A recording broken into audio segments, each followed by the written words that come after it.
이 시간 은혜 받으실 하나님의 말씀은 고린도후서 4장 10절입니다. 우리가 항상 예수의 죽음을 몸에 짊어짐은 예수의 생명이 또한 우리 몸에 나타나게 하려 함이라. 아멘.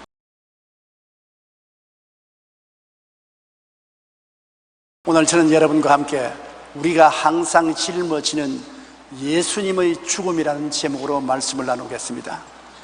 모든 생명체는 살기 위하여 먹어야 되는 것입니다. 오늘 또 여러분 아침을 드셨을 것입니다. 점심은 못 드시고 오신 분도 계실지 모르겠지만 또 저녁은 꼭 드실 것입니다. 특별히 하나님 명령이 있어서 금식을 안 하는 이상 사람들은 먹어야만 삽니다.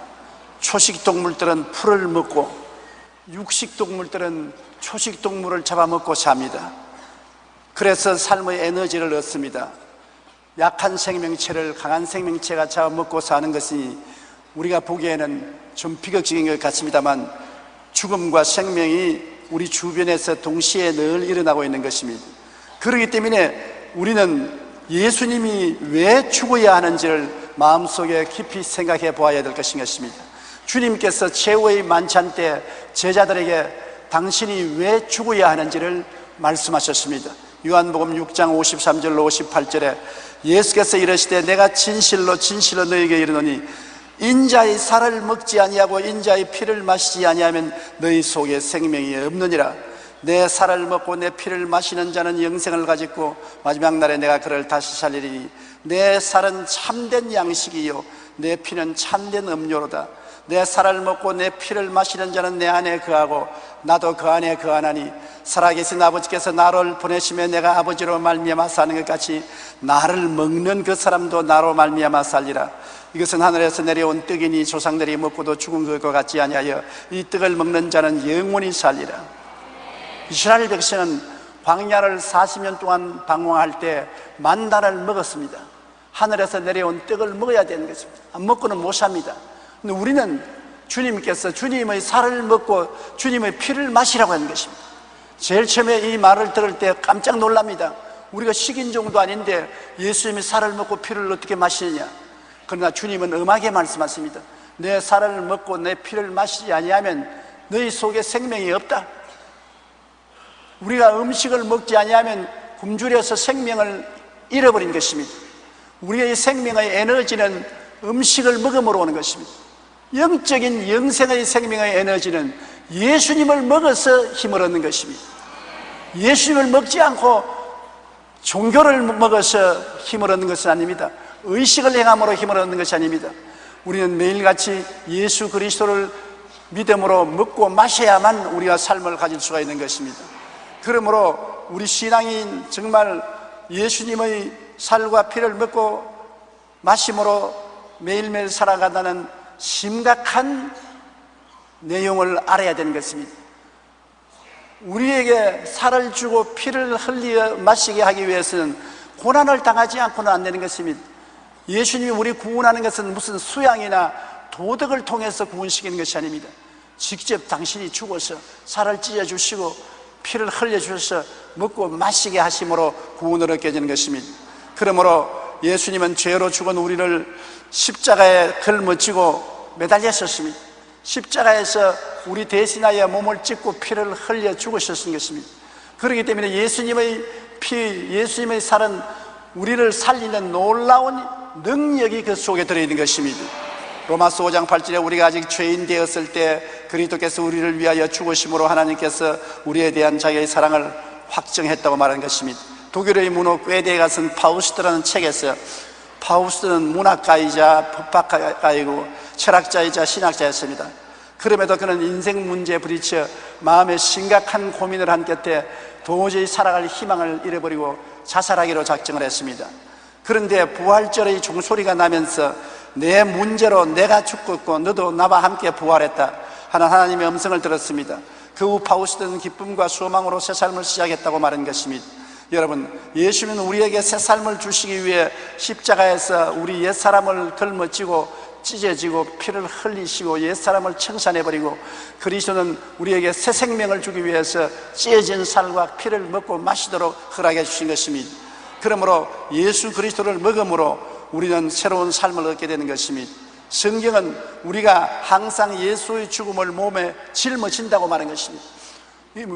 무엇 때문에 항상 예수님의 죽음을 몸에 짊어지는 것입니까? 몸에 짊어진다는 의미가 무엇입니까? 저는 지난 50년 동안 항상 순복음교회를 몸에 짊어지고 살았습니다. 잘 때도 순복음교회를 짊어지고 깰 때도 순복음교회를 짊어지고 먹을 때도 마실 때도 여행할 때도 항상 순복음교회가 내 어깨 위에 얹혀 있었습니다. 순복음교회를 걸머쥐고 50년의 세월을 지냈습니다. 순복음교회를 걸머진다는 것은 내 모든 관심이 순복음교회에 있고 내가 순복음교회가 그만큼 친밀해졌다는 것입니다. 우리가 예수의 죽음을 몸에 짊어진다는 것은 예수님이 날 위해서 죽은 그 심각한 의미를 깊이 이해하고 관심을 가지고 예수님의 십자가의 죽으심과 내가 굉장히 친밀해져야 된다는 것입니다. 여러분, 예수님이 나를 위해서 죽은 이유가 뭡니까? 왜 내가 예수의 죽음을 항상 몸에 짊어지고 살아야 되는 것입니까?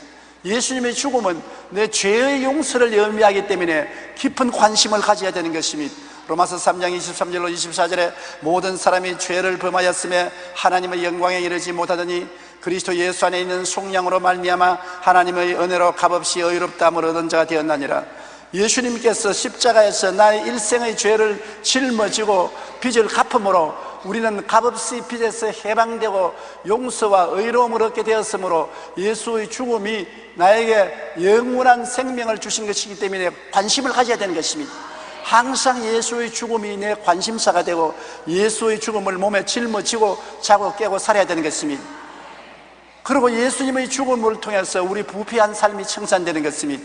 우리는 세상과 마귀에 잡혀서 꼼짝을 못합니다. 세속적인 인생이요 마귀의 종으로 살았는데 이 세속과 마귀에서 우리를 놓아주기 위해서 예수님이 십자가에 못 박여 몸짓고 피를 흘려 마귀를 멸하고 세속을 청산하고 우리에게 용서뿐 아니라 거룩함과 성령 충만을 주신 것입니다. 고린도전서 6장 11절에 주 예수 그리스도의 이름과 우리 하나님의 성령 안에서 씻음과 거룩함과 의롭다 하심을 받았느니라. 우리가 성령과 씻음과 거룩함과 의롭다함을 공짜로 받은 것은 예수님이 십자가에서 죽었기 때문에 예수님의 죽음을 우리가 관심을 가지고 몸에 짊어지고 친밀할 때 그리스도의 거룩함과 의로움과 성령 충만이 우리에게 다가오는 것입니다.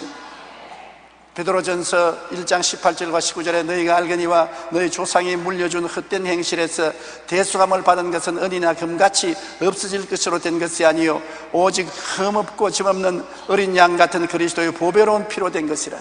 십자가의 보배로운 피로 우리의 헛된 행실에서 값주고 속량을 받았은 것입니다. 금이나 은이나 보석으로 행위로 된 것이 아닙니다.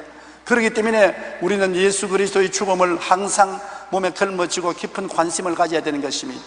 예수님의 십자가의 죽음은 또한 우리의 병을 대속하기 위한 것입니다. 우리의 병을 주님께서 청산하기 위해서 채찍에 맞고 십자가에 매달린 것입니다. 하나님께서는 제가 상함받기를 원하사 우리의 질고를 당케 하셨다고 말한 것입니다. 그렇기 때문에 예수의 죽음을 걸머쥐고 간다는 것은 예수님이 그 죽음을 통해서 나의 마음과 몸의 병을 짊어지고 청산했다는 것에 깊은 관심을 가지고 친밀해지라는 것입니다. 베드로전서 2장 24절에 신이 나무에 달려 그 몸으로 우리 죄를 담당하였으니 이는 우리로 죄에 대하여 죽고 의에 대하여 살게 하리 하심이라. 그가 채찍에 맞음으로 너희는 나음을 얻었나니라고 말한 것입니다. 예수님이 채찍에 맞았으므로 너희는, 여러분 개인을 보고 말씀합니다. 나음을 얻었나니라. 이미 여러분은 법적으로 2000년 전에 나음을 입었습니다. 현재 여러분 몸에 붙어있는 병은 거짓되고 헛된 것입니다. 실제로 아프고 고통스럽지만 우리가 볼 때는 예수님이 다 청산해버린 병이므로 거짓되고 헛된 것으로 알고 대적을 해야 되는 것입니다. 너희 원수 병만은 물러가라. 나와 상관이 없다. 이미 청산되어 버렸다고 우리는 늘 믿고 외쳐야 될 것인 것입니다. 그러므로 예수의 죽음을 몸에 걸머진다는 것은 언제나 예수님이 내 병을 청산하고 치료했다는 것을 깊은 깨달음을 갖고 살기 위한 것입니다. 그 다음 예수님이 십자가에서 죽으신 것은 우리의 저주를 대속한 것이며, 아담과 하와가 타락하고 에덴에서 쫓겨나올 때 저주를 받아 가시와 응급기가 나고 생활이 고생스럽고 말할 수 없이 괴롭고 가난하고 헐벗고 굶주렸으며, 제3세기에 오늘날 그 저주가 얼마나 무서운지 수많은 어린이들이 굶주리고 헐벗고 병들고 죽어가는 것입니다. 이 저주에서 해방시키려고 사람들은 노력을 해도 어느 정도 성공하는지 몰라도 문명국을 내놓고 난 다음에는 실패하고 있는 것입니다. 그런데 예수 그리스도께서 십자가에 죽으실 때 우리 인류의 저주를 대신 짊어지고 죽었다고 말한 것입니다. 갈라디아서 3장 13절로 14절에 그리스도께서 우리를 위하여 저주를 받아내사 율법의 저주에서 우리를 속량하였으니 기록된 바 나무에 달린 자마다 저주하려는 자라 하였습니다. 이는 그리스도 예수 안에서 하나님 우리의 저주를 주님이 다 담당하시고 아브라함의 복을 받게 하기 위해서 그렇게 하신 것입니다. 이렇기 때문에 예수의 죽음을 항상 몸에 짊어진다는 것은 예수의 죽음을 깊이 관심을 가지고 그 죽음을 통해서 나의 가시와 응급히 저주가 청산되었다는 것을 알라는 것입니다. 내게 다가오는 인생살이의 고통과 괴로움과 슬픔과 가난이 십자가를 통해서 청산되었다. 그 사실은 내가 예수의 죽음을 몸에 짊어지고 다닌다. 예수의 죽음 속에 난 저주에서 해방된 것을 깊이 인식하고 그 사실을 친밀히 마음속에 알고 살아가야 된다는 것입니다. 예수님의 십자가의 죽으심과 부활은 우리의 죽음을 대속한 것입니다. 우리는 죽어야 되는 것입니다. 나 할 것 없이 다 죽어야 돼요. 저는 옛날에 우리 할아버지가 92살이 되셨을 때 할아버지는 영원히 살 줄로 알았었습니다. 그런데 그 할아버지가 세상을 떠섰습니다. 아버지 어머니는 결코 세상에서 안 죽을 줄 생각했습니다. 그러나 94살이 된 아버지 어머니는 세상을 떠셨습니다. 모든 사람이 별 도리 없이 죽습니다. 이 세상에 태어난 사람은 너나 할 것 없이 한번 태어났으면 반드시 죽습니다. 그러나 죽음이라는 것은 육신이 사라지는 것이지 그 속에서는 영혼이 사라지는 것은 아닌 것입니다. 영혼이 육체라는 옷을 입고 살다가 그 두꺼운 옷을 벗어버리는 것에 불과한 것입니다. 그 옷을 벗어버리고 영혼은 새로운 영적인 세계 속에 들어가서 깨어나게 되는 것입니다. 그런데 이것이 주님이 예비한 아름다운 천국에서 깨어나야지 버림받은 사람들이 모이는 지옥의 고통스러운 속에 떨어져서는 결코 안 될 것입니다. 죽음에 이른 사람들이 가는 것은 둘 중에 하나인 것입니다. 천국이냐 지옥이냐, 영원한 기쁨이냐 영원한 슬픔이냐, 영원한 즐거움이냐 영원한 고통이냐, 둘 중에 한 곳밖에 없는 것입니다. 그런데 예수님은 우리를 지옥에서 건지기 위해서 당신이 지옥의 고통을 걸머진 것입니다. 십자가에서 죽고 그 영혼이 사흘 동안 지옥에서 고통을 당하고 그리고 지옥의 세력을 멸하고 부활하신 것입니다. 요한복음 11장 25절로 26절에 예수께서 이르시되 나는 부활이요 생명이니 나를 믿는 자는 죽어도 살겠고 무릇 살아서 나를 믿는 자는 영원히 죽지 아니하리라. 디모데후서 1장 10절에 이제 우리 주 예수 그리스도의 나타나심으로 말미암아 나타났으니 그는 사망을 패하시고 복음으로써 생명과 썩지 아니할 것을 드러내신지라. 다 썩는데 예수 믿는 사람은 썩지 않고 죽지 않고 영원히 사는 영광의 약속을 받고 있는 것입니다. 그러므로 이 예수 그리스도의 죽음을 걸머신다는 것은 우리는 예수와 함께 죽고 예수와 함께 살았다는 것을 마음속에 잊지 말고 기억하라는 것입니다. 생명의 영양분을 얻기 위해서 우리는 언제나 예수의 죽음을 몸에 걸머져야 되는 것입니다. 예수의 죽음을 몸에 걸머지지 아니하면 그를 통해서 나타나는 용서와 의, 거룩함과 성령 충만, 치료, 저주에서 해방, 아브라함의 복, 영생 복락을 얻을 수가 없는 것입니다. 예수의 죽음을 통해서만이 얻을 수가 있는 것입니다. 예수 죽음을 통해서 용서도 받고 의로움을 얻고 거룩함을 얻고 치료를 받고 축복을 받고 영생 복락을 얻는 것이지, 예수님의 죽음 아니고는 그것을 얻지 못하므로 우리는 예수의 죽음을 항상 몸에 짊어지고 있어야 되는 것입니다. 잘 때도 예수의 죽음, 깰 때도 예수의 죽음, 먹을 때도 마실 때도 일할 때도 항상 예수의 죽음을 몸에 짊어지고 최고 관심을 가지고 마음에 친밀하게 지내야 되는 것입니다. 한 가지 물건을 24시간 걸머쥐고 평생을 지낸다면 그하고 굉장히 친해지지 않습니까?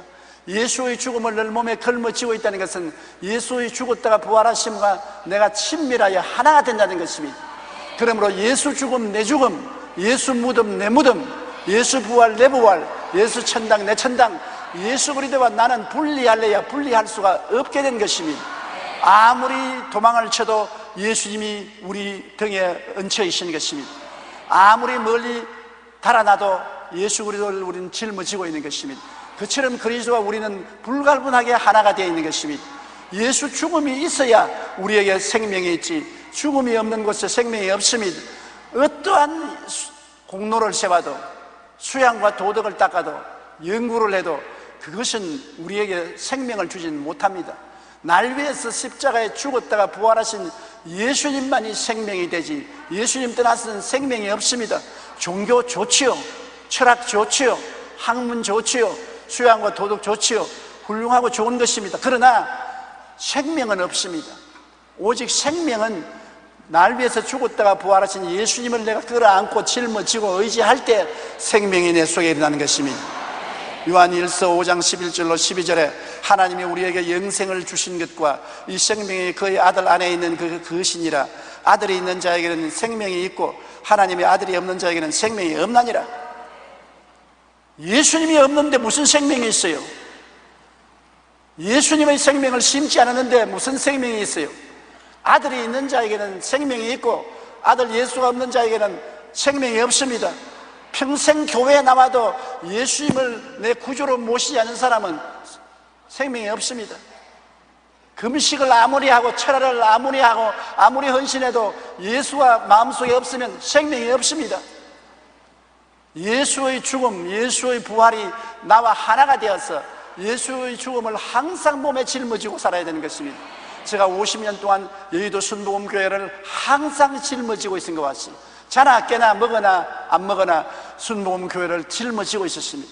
이처럼 우리는 예수 그리스도의 죽음을 자나 깨나 마음에 안고 걸머쥐고 최고의 관심을 가지고 의지하며 살아야 되는 것입니다. 그것이 여러분의 생명의 원천인 것입니다. 예수의 죽음 없이 생명이 없는 것입니다. 그렇기 때문에 이것을 잊지 말아야 되는 것입니다. 로마서 8장 11절에 자녀이면 또한 상속자 곧 하나님의 상속자요 그리스도와 함께한 상속자니 우리가 그와 함께 영광을 받기 위하여 고난도 함께 받아야 할 것이니라. 그렇기 때문에 예수의 죽음을 몸에 걸머쥐고 예수 중심으로 살면서 사람들에게 핍박도 당하고 손가락질도 당하고 고난을 당하나 우리는 결국에 예수와 함께 영원한 천국을 상속으로 받을 상속자인 것을 알고 마음속에 오히려 기뻐하고 즐거워해야 될 것인 것입니다. 물고기 가운데 연어는 강에서 태어나 바다로 나갔다가 산란기가 되면 다시 자신이 태어난 강으로 돌아오는 회귀성 물고기인 것입니다. 연어는 큰 바다에서 3, 4년 동안 살다가 알을 낳을 시기가 되면 자기가 태어난 하천으로 정확히 찾아오는데 폭포를 만나도 포기하지 않고 뛰어오릅니다. 그러다 보니 막상 태어난 강으로 돌아왔을 때는 온몸이 깨지고 지느러미도 상해 거의 기력이 없어집니다. 그러나 알을 낳기 위해서 연어는 강바닥에 가로 세로 1m 깊이 40cm 정도의 구멍을 또 팝니다. 그리고 2, 3회에 걸쳐 700개에서 7000개까지 알을 낳은 후 팠던 모래나 자갈로 그 자리를 덮어 놓습니다. 이처럼 자신의 모든 힘을 쏟아 알을 낳은 후에 연어는 그 자리에서 죽습니다. 연어가 죽고 난 다음에 그 알이 60일이 지나면 그 알에서 수백, 수천 마리의 연어가 튀어나옵니다. 연어의 삶을 통해 우리는 생명이란 죽음을 통해서 나온다는 사실을 알 수 있는 것입니다. 죽음이 있는 곳에 생명이 있는 것입니다. 죽음과 생명은 언제나 동시에 일어나는 것입니다. 죽음만 있고 생명이 없는 것은 없는 것입니다. 그러므로 우리 예수 믿는 사람은 예수의 죽음이 있기 때문에 우리가 생명이 있는 것입니다. 예수님의 죽음이 없으면 생명이 없습니다. 그렇기 때문에 예수의 죽음을 항상 몸에 짊어지라는 것은 예수의 죽음이 있기 때문에 내가 지금 살고 영원히 살게 되는 것입니다. 예수님 십자가에 달려서 온몸에 피와 물을 다 쏟으시고 죽으심으로 우리가 영원한 생명을 얻게 된 것입니다. 그러므로 우리는 늘 예수님의 죽음을 몸에 짊어져야 돼요. 예수 죽음에 있으므로 내 생명이 있습니다. 그렇기 때문에 항상 마음속에 예수 죽음을 내가 걸머쥐고 예수 죽음을 내가 의지하고 죽음과 함께 있을 때 내게 생명이 있는 것입니다. 예수님의 생명이 우리 몸에 나타난다는 것 얼마나 놀라운 일이 아닙니까? 고린도후서 4장 10절에 우리가 항상 예수의 죽음을 몸에 짊어지면 예수의 생명이 또한 우리 몸에 나타나게 하려면, 예수의 죽음만 걸머쥐고 있으면 어떻게 하는 것입니까? 예수를 죽음을 걸머쥐면 예수의 부활의 생명이 우리 몸에 나타나는 것입니다. 용서와 의의 생명이 나타나는 것입니다. 거룩함과 성령 충만의 생명이 예수로 말미암아 나타나는 것입니다. 치료의 생명이 나타나는 것입니다. 아브라함의 축복의 생명이 나타나는 것입니다. 부활 영생 천국의 생명이 나타나는 것입니다. 죽음을 걸머쥐면 생명이 나타나는 것입니다. 그렇기 때문에 죽음이 있는 곳에 그리스도의 생명의 역사가 있는 것입니다. 이러므로 예수님이 우리를 위해서 죽으신 것을 깊이 생각하는 것이 예수의 죽음을 몸에 걸머쥐는 것입니다. 예수의 죽음을 걸머쥐라고 한다고 예수 그리스도의 죽음을 만들어 가지고서 내가 진짜로 등에 걸머쥐고 다니라는 것은 아닙니다. 등에 걸머진 것처럼 깊은 관심을 가지고 생각하라는 것입니다. 왜 예수님이 날 위해서 십자가에 죽었는가, 그 의미를 끊임없이 묵상하고 생각해야 되는 것입니다. 하루도 잊지 말고 예수님이 날 위하여 죽은 의미를 생각하고 마음속에 받아들여야 되는 것입니다. 우리가 믿는 도리의 사도이시며 대제사장이신 예수를 깊이 생각하라. 깊이 예수님을 생각해야 되는 것입니다. 여러분, 옛날 로마의 사형 가운데 죄를 가장 크게 지은 사형수는 참으로 고통과 두려움으로 형벌을 받게 되는 것입니다. 그것은 이미 죽은 시체를 십자가에 매달아 놓고 그 시체와 눈은 눈대로, 코는 코대로, 입은 입대로, 몸은 몸대로 맞춰가지고 같이 매달아 놓은 것입니다. 세월이 흘러감으로 시체에서 썩은 물이 몸에 배어 들어와서 서서히 죽어가는 것입니다. 그러므로 바울 선생이 내가 그리스도와 함께 십자가에 못 박혔다는 말은 그 옛날 흉악한 죄수가 시체에 묶여서 시체와 더불어 같이 죽어가는 것을 마음속에 생각하고 기록했다고 생각되는 것입니다. 여러분, 고린도후서 4장 10절의 말씀, 우리가 항상 예수의 죽음을 몸에 짊어지면 예수의 생명 또한 우리의 몸에 나타나게 하십니다. 예수의 십자가의 죽음을 우리가 끌어안고 그리스도와 함께 늘 죽음을 생각하면 그리스도의 부활의 생명도 어찌할 수 없이 우리의 생활 속에 나타나게 되는 것입니다. 우리는 예수님이 죽으신 의미를 깊이 생각하여 예수님의 생명이 우리 몸에 나타나도록 해야 되는 것입니다. 오늘날 예수 그리스도의 죽음에 대한 설교를 하지 않고 죽음에 대한 의미를 깊이 생각하지 않은 사람은 생명이 없습니다. 부활의 생명이 없는 것입니다. 예수를 믿으면 생명이 있어야 돼요. 증거가 있어야 돼요. 하나님의 능력이 나타나야 돼요. 씨앗이 심어지면 열매를 맺어야 돼요. 우리에게 용서와 의로움이 있어야 되는 것입니다. 우리에게 성령 충만과 거룩함과 회개가 있어야 됩니다. 우리에게 치료와 건강이 와야만 되는 것입니다. 아브라함의 복과 형통이 와야만 되는 것입니다. 부활 영생 천국이 와야 되는 것입니다. 어디에서 오는 것입니까? 예수의 죽음에서 오는 것입니다. 그러므로 예수의 죽음을 끌어안아야 되는 것입니다. 옛날에 우리가 초등학교 다닐 때는 굉장히 가난했습니다. 우리 아랫집에 학교 가자고 제가 가면 아침을 먹는데 멀건 국물만 있는 죽을 먹어요.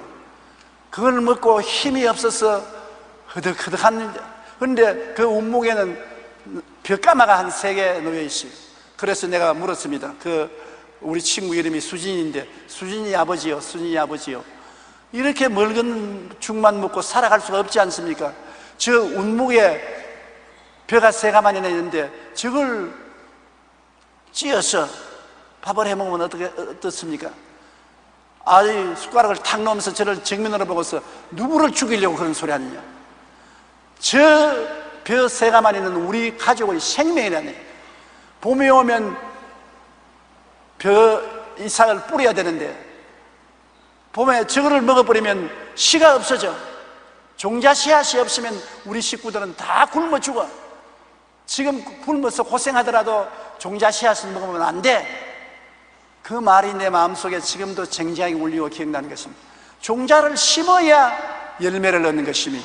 종자가 없이는 열매를 맺지 못하고 마는 것입니다. 우리 생명의 종자는 뭡니까? 예수의 죽음인 것입니다. 예수의 죽음이 우리 생명의 종자 씨앗인 것입니다.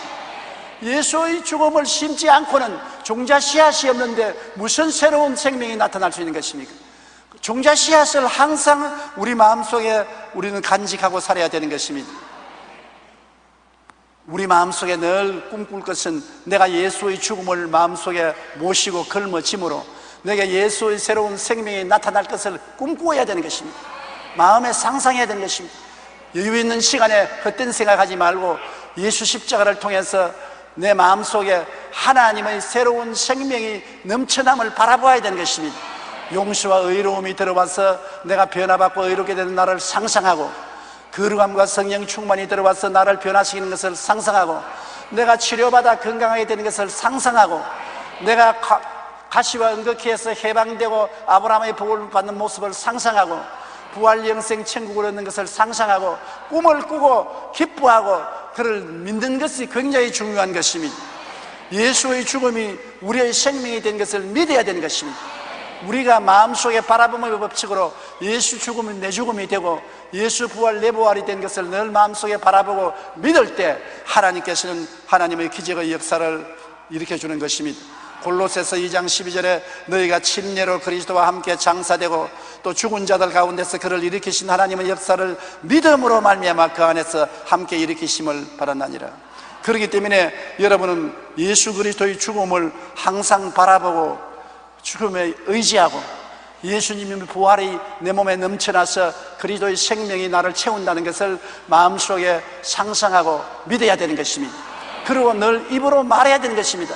예수 죽음 내 죽음, 예수 부활 내 부활, 예수 성천 내 성천, 예수 생명 내 생명, 늘 그렇게 말해야 되는 것입니다.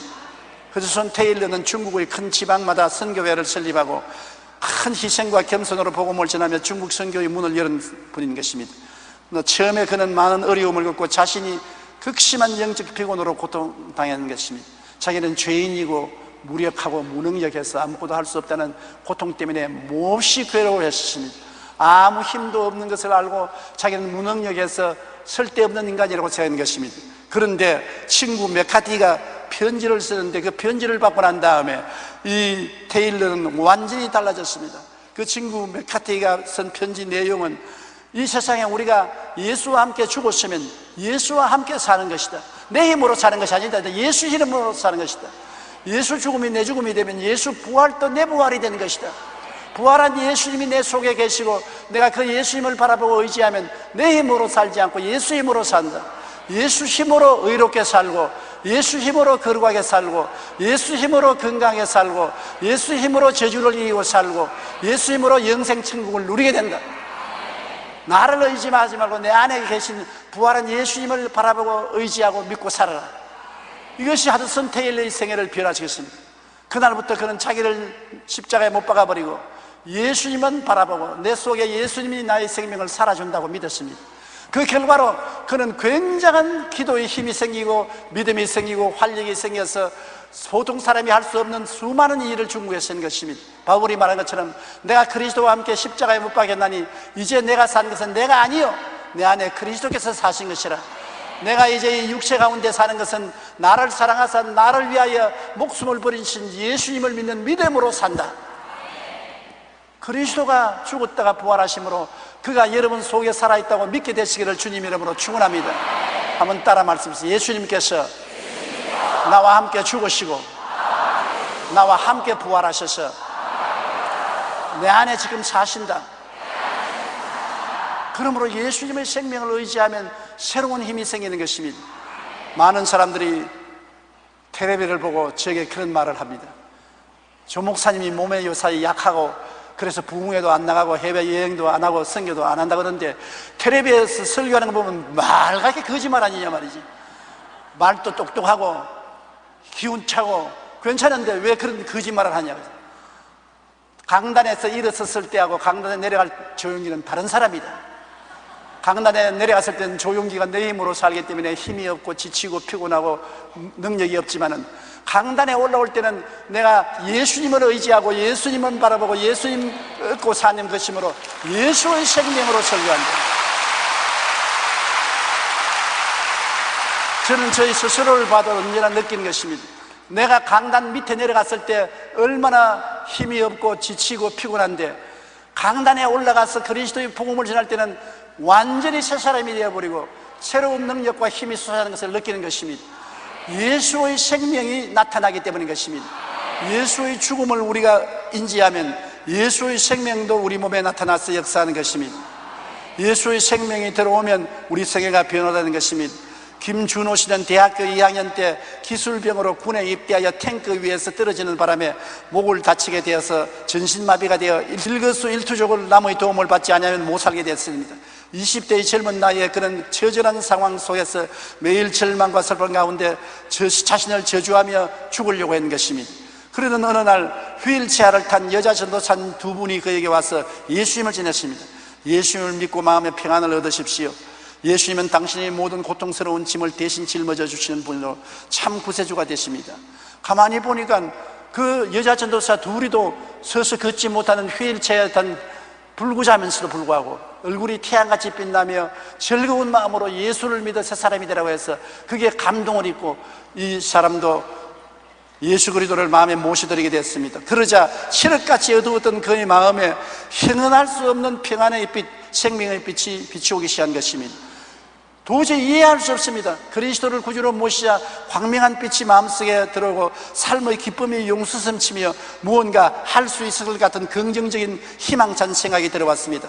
게다가 그가 입원하고 있던 병원에 간호실습생으로 나가시와 사랑을 하게 되었고 병원 원목의 주례로 결혼식을 올리게 되었습니다. 하나님은 그에게 소명을 주셔서 그 입에 붓을 물고 그림을 그리고 글씨를 쓰고 싶은 간절한 마음이 생겨나게 했는 것입니다. 처음에는 입술이 부러터서 몇 번이나 좌절하고 포기하려 했지만 아내의 격려와 그 자신의 끊임없는 기도와 노력으로 결국 놀라운 예수의 경지에 들어갔습니다. 이렇게 기도하면서 그린 동양화와 서예 수십 점을 모아 드디어 그는 세종문화회관에서 전시회를 열게 되었습니다. 그의 그림은 절망과 좌절의 운명 속에서 고난을 딛고 일어선 성공적인 모습의 작품이기에 많은 사람에게 큰 감동을 주고 많은 사람이 그 작품을 사게 된 것입니다. 이 사람은 완전히 버림받은 사람인데 그 속에 다른 생명이 들어왔습니다. 예수님이 들어온 것입니다. 그래서 새로운 용기와 힘과 능력을 얻게 된 것입니다. 예수님의 죽음이 나의 생명의 영양분이 되신다고 생각하니 황송하지요. 내가 밥 먹듯이 예수님의 살을 먹고 물 마시듯이 예수님의 피를 마시고 산다니 이렇게 황송할 수가 어디 있습니까? 하나님이 사람이 되어 오셔서 날 위하여 그 살을 찢어 양식으로 주시고 피를 흘려 음료로 주셨으니 나는 감히 하나님의 아들의 살을 먹고 피를 마시고 살게 되었으니 얼마나 황송한 일인 것입니까? 성찬이란 뭡니까? 바로 예수님의 살을 먹고 피를 마시는 것을 상징적으로 보여주는 것입니다. 매일같이 그렇게 하는 것입니다. 매 시간마다 그렇게 하는 것입니다. 우리가 항상 예수의 죽음을 몸에 짊어지면 예수의 생명도 우리 몸에 나타나게 하려면 하는 것입니다. 항상 예수님의 몸을 먹고 항상 예수님의 피를 마시라는 것입니다. 그러면 항상 예수님의 생명이 우리 몸에 나타난다는 것입니다. 우리 믿음의 뿌리가 예수님의 죽음에 뻗어 있지 아니하면 우리에게 결코 생명이 없습니다. 예수 죽음 내 죽음, 예수 부활 내 부활, 예수 성천 내 성천, 예수 천국 내 천국. 우리 기독교 신자들은 우리가 예수님을 믿는 뿐 아니라 예수와 하나 된 것을 믿는 것입니다. 내가 그리스도와 하나가 된 것입니다.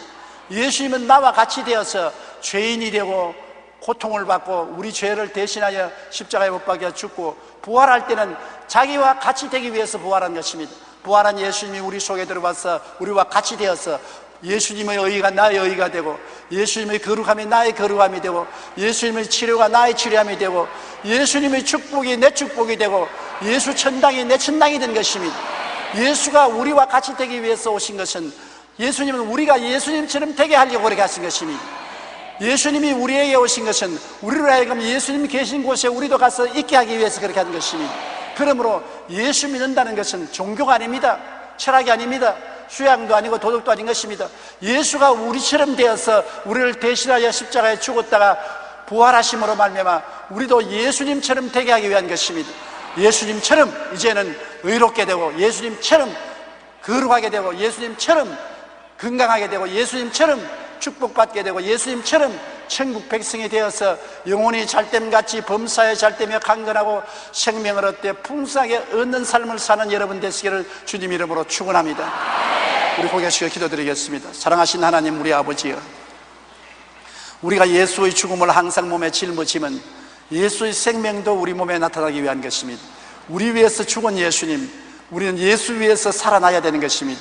죽음과 생명이 동시에 일어나는 것을 봅니다. 십자가에 죽으신 예수님은 그 죽음을 통해서 우리에게 생명을 주십니다. 우리의 생명의 씨앗이 된 예수님, 우리가 항상 몸에 짊어지게 도와주시옵시고 그리스도를 떠나서 존재하지 않게 도와주시옵소서.